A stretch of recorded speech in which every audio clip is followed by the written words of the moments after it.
Hi, and welcome to the free webinar by Pausable Angels on 3 strategies for adopting the perfect dog.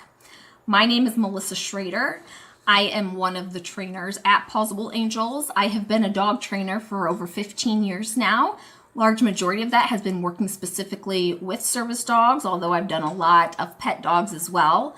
But one of my expertise or specialties is going into shelters, evaluating dogs, and finding dogs that will be good candidates for service dog work.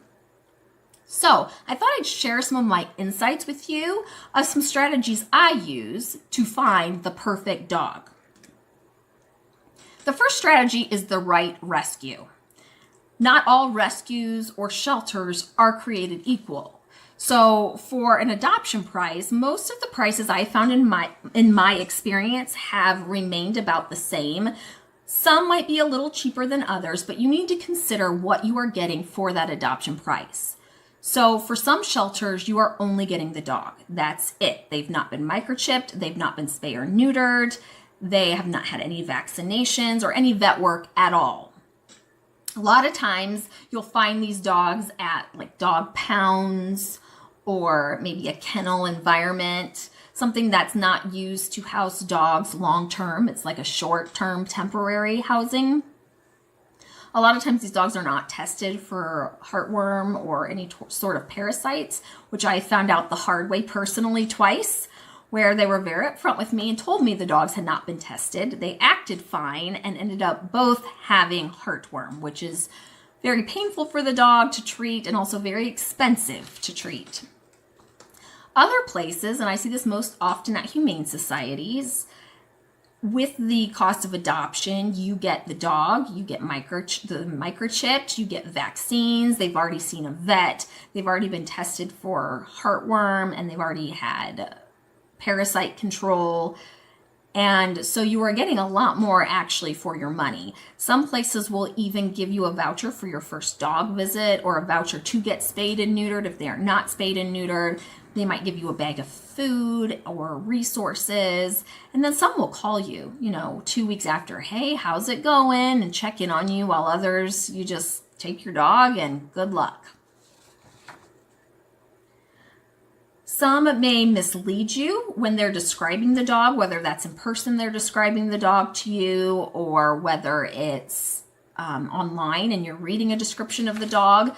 They will use phrases that are kind of sugarcoating some issues with the dog. Now, whether this misleading of the information, whether that is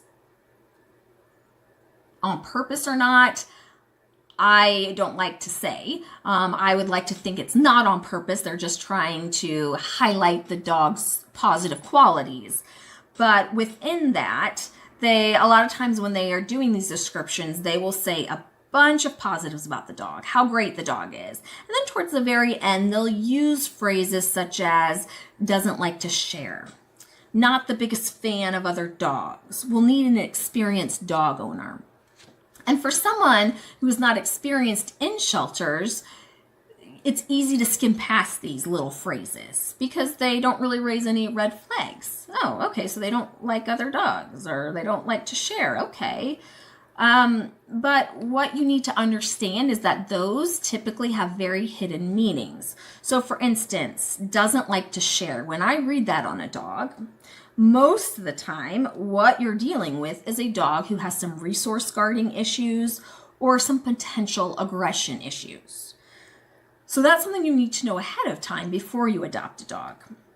When they say something like, not the biggest fan of other dogs, this may be fine if you're like, well, he's going to be an only dog. That's fine. I don't live with any other dogs. But what you may not know is maybe the dog is actually reactive to other dogs. So it's not just that they can't live with other dogs. If you go and take this dog out for a walk, they're reacting and lunging towards dogs that you pass. And then this one that says, will need an experienced dog owner. This indicates to me some major behavioral issues going on. And I've pulled these little phrases directly from descriptions that shelters have put about dogs currently that need adopted. So you have to be very careful, because I think it's great to highlight the dog's strengths, but I think for someone to be able to adopt a dog, they need to know those weaknesses and know what the dog struggles with. Now, some shelters just know more about the dogs than other shelters. So some shelters, when a dog comes in, they do a full temperament test on them. And if you can ask if they do that and get that information, that is fantastic. Some shelters don't know anything about the dog. They come and let the dog out just to go potty, and that's about it. Some shelters get other dogs out more. So they get them on walks or get them out exercise, which will have positive impacts on their behavior. So a dog that you may see that's really chill in one rescue might be getting a lot of walks, where if they were in another rescue, they might be flying off the walls because they're stuck with no exercise. So it's important to know if they've exercised their dogs, because that's going to help you determine what you're seeing in their behavior when you first see them. Now, with COVID recently, and I have experienced this firsthand, shelters have really increased their restrictions. So most of your dog hunt, at least the initial part of it, is left to do online, to look at pictures, read the descriptions they put up. Now, a lot of them you can visit dogs, but they're doing like where you have to reserve a time slot or a curbside, and they bring the dog out. The problem with this is that it doesn't really allow you a whole lot of time. You have that time frame to visit with the dog and try to assess their behavior. But because it's not a lot of time, the dog pretty much has just enough time to decompress, and that's about it. So you really haven't seen much of anything. Whereas, back when I was younger, pre-COVID, you could go on a shelter and spend all day there if you wanted and get your hands on every single dog in there. But with the restrictions now, it's not quite like that anymore. So my second strategy is, okay, you found the right shelter. Now you need to find the right dog. You need to understand that the personality in a shelter is not likely their true personality. They are under extreme amounts of stress. It takes dogs time to adjust to a new home. So we say it takes 3 days just for them to figure out what is going on. It takes 3 weeks for them to learn your routines, start to kind of figure you out, and you figure them out. And then it takes 3 months for everyone to settle in and for the dog to say, yes, I'm home. And a lot of times for that bonding to happen. So in the shelter, it's not who they really are. They're under extreme amounts of stress to the point where, depending on their environment and if they're getting exercise, some dogs shut down completely, where they seem really mellow or they seem uninterested, and you think, well, that dog doesn't want a home, but they're just shut down. Some dogs are grieving because their owners just dumped them and they don't know what happened. So when you go into a shelter, one of the things you have to do is you have to project what the dog's going to be like and what their needs will be. And you can do this based off of some breed characteristics. So, certain breeds have certain tendencies, like Australian Shepherds or Border Collies tend to like to chase things, herd things. If you have small children, they like to herd children. Hounds love to use their noses and to hunt prey. Now, not all dogs have these characteristics that are these breeds, and a lot of dogs in shelters are mixed breeds. And sometimes you don't even know what they're mixed with. You just take your best guess of what they look like. So you have to project what you think they're going to be based off of their breed, your own observations of what you see in that short time that you're there, and what's currently known about their personality. So what the shelter can tell you about what they've observed, what you've read online. And then, after you've tried to determine what the dog's personality is and what the dog's needs are, then you have to figure out your needs in a dog. So you need to figure out what your lifestyle is like. What kind of dog would fit into your lifestyle? So are you a laid-back family who doesn't go out much, prefer to stay inside and cuddle? Then you're going to need a laid-back dog. If you're someone who likes to go, you're going to need an active dog. If you're on the go a lot, You're going to need a dog that's okay to be by itself. Maybe you've got teenage kids who are in sports all the time and you're barely ever home. Well, maybe if a dog is even right at that point in your life would be a question. But also, you would need a dog, maybe an older dog, who's just mellow and is really fine having some alone time. So you have to match the dog's needs with your needs so that the dog fits into your family lifestyle and you're not changing your lifestyle for the dog. So remember, the right dog for you might be the wrong dog for someone else. So there might be a dog that you say, oh, I just love this dog. He gives me so many kisses and cuddles. I would not like a dog like that personally. I am not a person who likes kissy dogs that are in my face 24/7. I personally, in my lifestyle, do not like needy dogs. They don't fit my lifestyle. But for other people, they love that. They love having that dog plastered to them at all times. But then what's wrong for someone else might be the right dog for you. So maybe that you have a dog that is, that you just can't handle. They're just super energetic and they're play biting you all the time, and you go find someone else who's like, oh, I've always wanted a puppy and I love to go running every day. I want a running partner. That dog might be better suited for that other person. So just because it didn't fit your needs doesn't mean it's not the right dog for someone else. And remember, looks can be deceiving. What you see from a picture and the description on a website isn't always what you get. I want to show you two examples. This is Rio. Now here's his picture, and this is the description of him on the shelter's website. Rio was found as a stray in Texas. He has been on the run for quite some time as he was infested with flies. Rio is about 2 years old and is an Australian Shepherd mix. He's a fun-loving guy ready to be your best friend. So I will tell you, when I went into the shelter, I saw Rio. He was in a cage and he was laying on a bed. And I thought, wow, 2 years old, I'm expecting a more mature dog, and that's what it looked like I got. He was laying there, didn't really get up to greet me, but he wagged his tail at me. I decided I wanted to take him out. He walked pretty good on leash.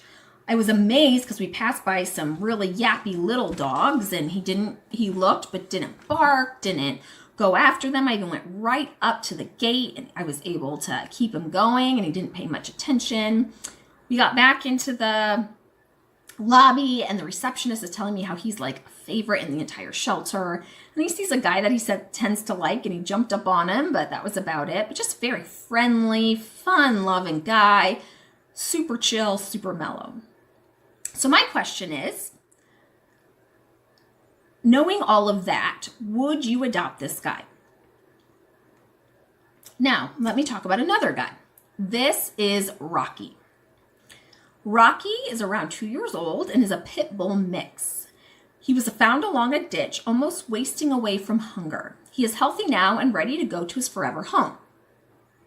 Now, the owner reports he's currently an owner surrender, and the owner reports that he likes to dig holes in the yard, but he has a brother who is another dog and seems to be okay with another dog, and he has a 12-year-old girl. He's had him about a year, but other than that, hasn't really taken him out much or anything like that. So I come to assess the dog and to meet him, and him and his brother are both in separate cages, and they're both barking, and Rocky's barking especially loud and kind of like looking at me over the side of his eyes. He was staring at me, and I didn't like how he was staring at me. Well, the owner let both dogs out at once, and so both dogs rushed to me. My question is, knowing what you know, would you adopt Rocky?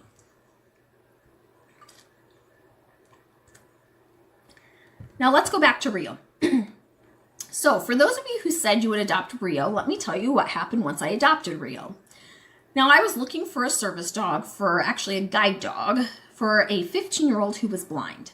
She was a young dog owner, never had a dog before, so I thought, man, 2 years old, he's mature, mellow, this is exactly what she needs.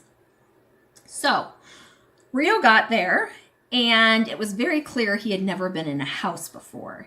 He got so excited to be in a house, just being pet. He hadn't even been pet much. As soon as you put a hand on him, he is jumping on you, mouthing you.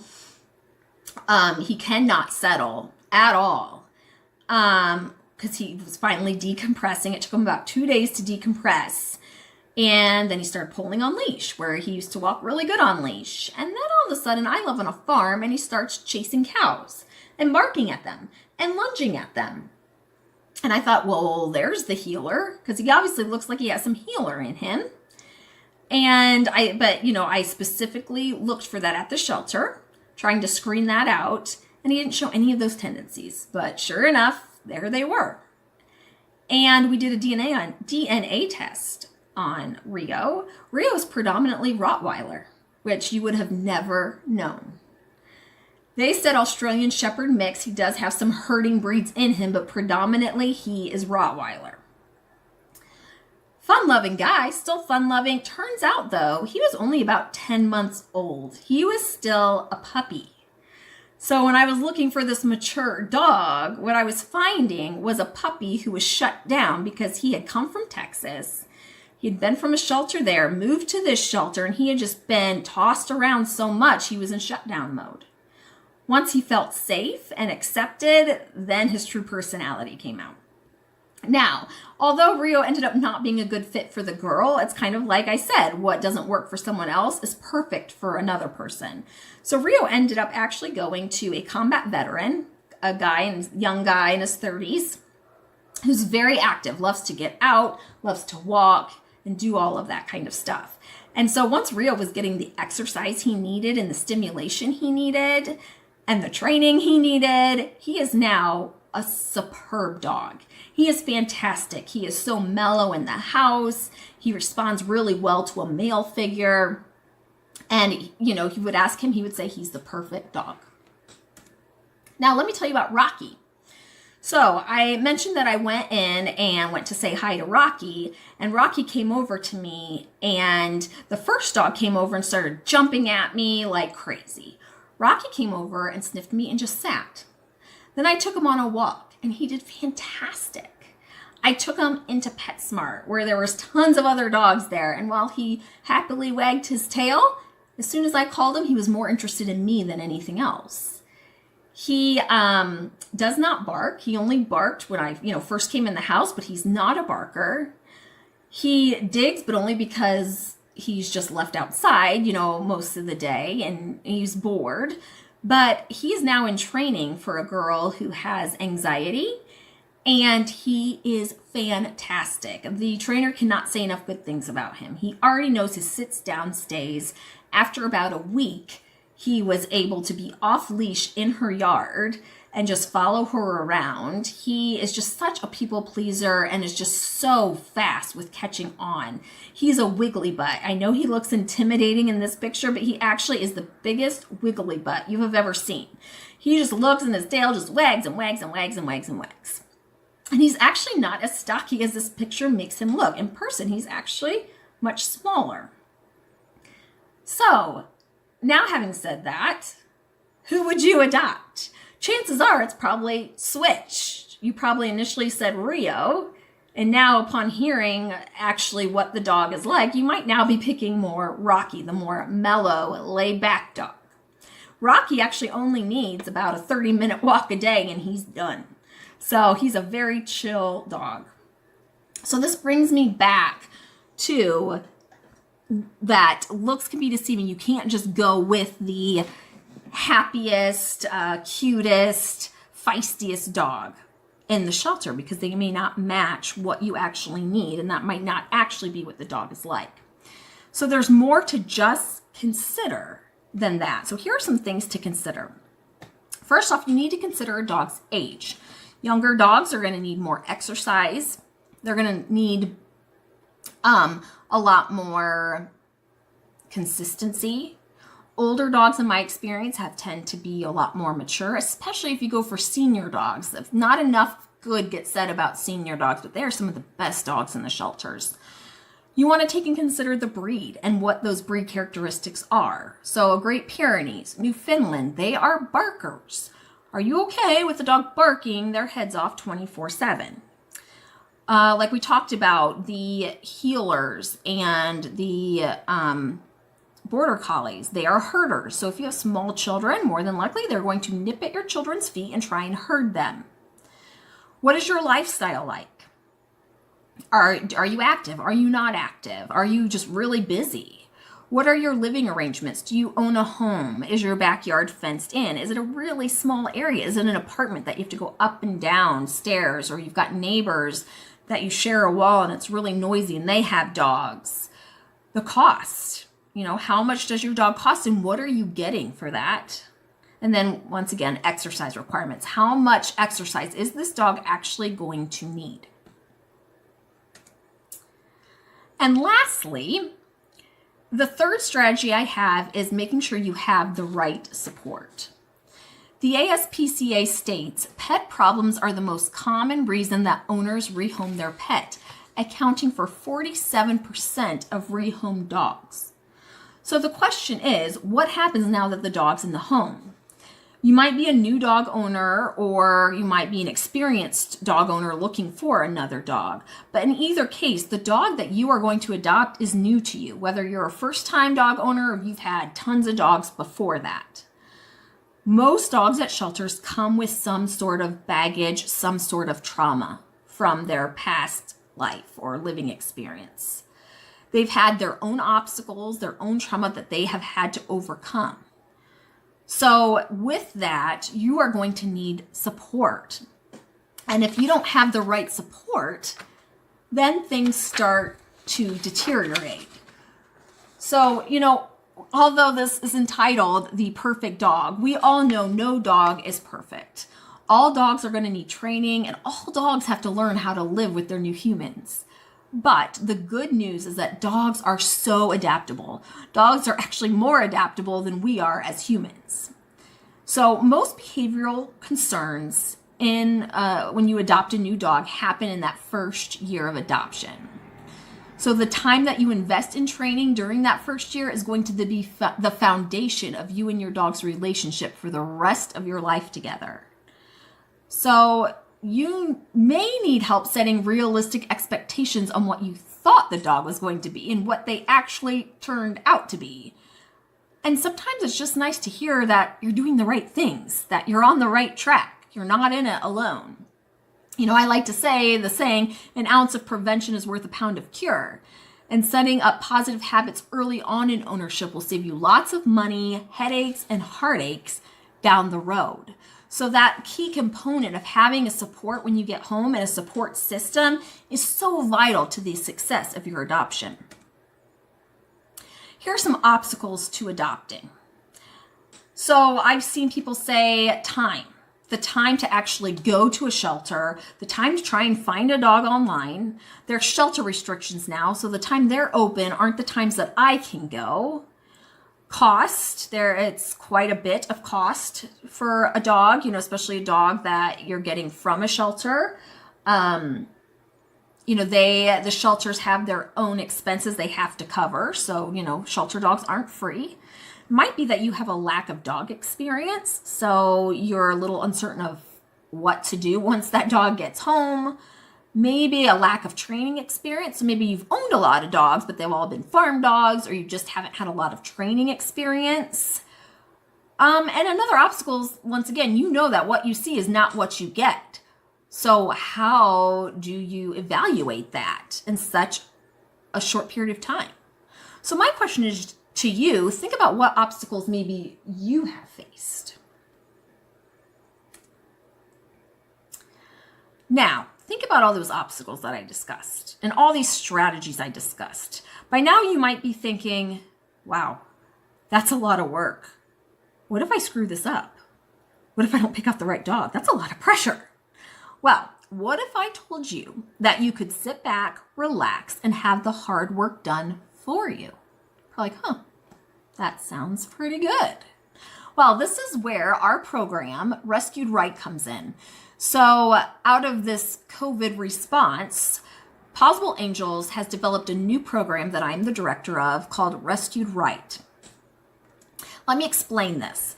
So Rescued Right is all about, let me go back one, is all about services that we offer to help people find the right dog for their family. We have several options and services available, all at different price points. So we have one that's just a companion dog. If you're looking for a pet dog, you go through an extensive interview process, assessment process. We do a lot of it's virtual, which is nice, so it can really fit into your schedule. So we do a meet the trainer, where you get to talk with me and I clear up any questions I have about any of your interview or assessment or application.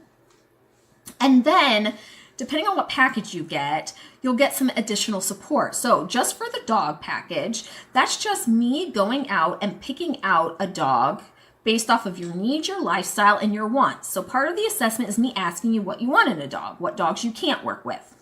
And then if you live close, we arrange a time for you to actually meet the dog or dogs. If I have a couple candidates I think would work, and you get the ultimate say whether you want that dog to come home with you or not, if you want to adopt the dog. Now, obviously, we cannot guarantee the health of the dog because we've not had our hands on the dog. Our dog has not been to our vet. And we cannot guarantee behavior of the dog.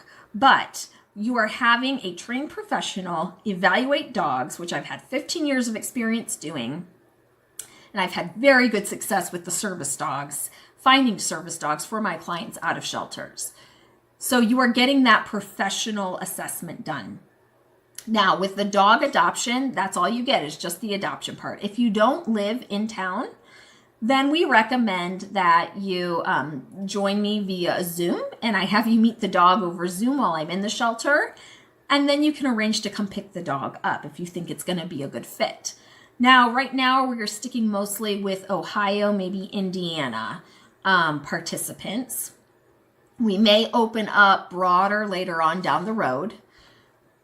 Another service we offer for a little bit higher price range is our companion dog support package. So not only do we find a dog for you, but you now get the full support from Pausables. So what that includes is you get the dog, you will get free access to our resource center. You also get that when you adopt the dog.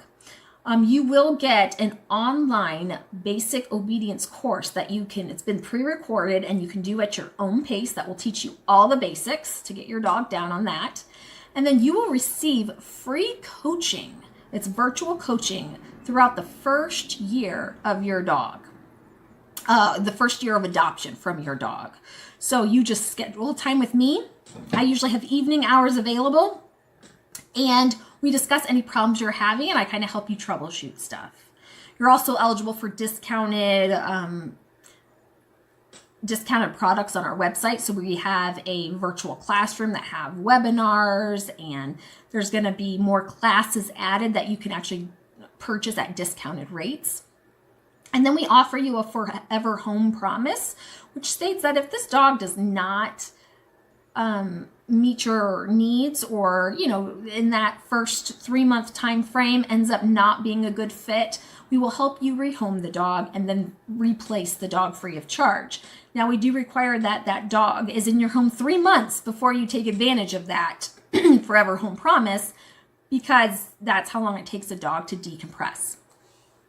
And then we do have a service dog package. Now, as Pausable Angels, we do operate our own service dog program, but for those who want more of a owner-led, maybe they can't meet up with a trainer every week to do training, you like the idea of online virtual training, then this might be a good way. Our Rescued Right has a service dog program where, once again, we'll pick out a dog based off of your needs to fit your service dog needs. You will get all that stuff I just mentioned, the obedience course, the resources, the free coaching for the first year of ownership of the dog.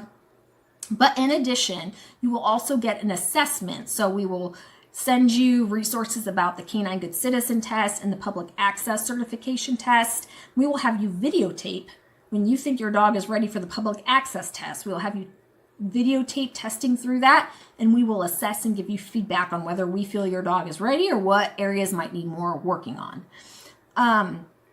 So those are some different options we have. Now, let's say you've already adopted a dog in the past 3 months. You can still take advantage of what's called our adoption support package.